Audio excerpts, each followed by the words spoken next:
2025 was a full solo send around Australia and back, driving over 30,000 kilometers. From beaches, to the mountains, to the forest, to the desert, and everything in between. There's been plenty of highlights and some lows for contrast. Hopefully we have a quick-ass recovery. I get to the end of most days and say to myself, I'm bloody exhausted.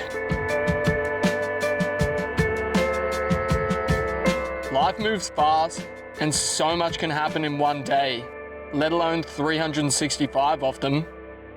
Sometimes it gets kinda overwhelming, but I wouldn't have it any other way.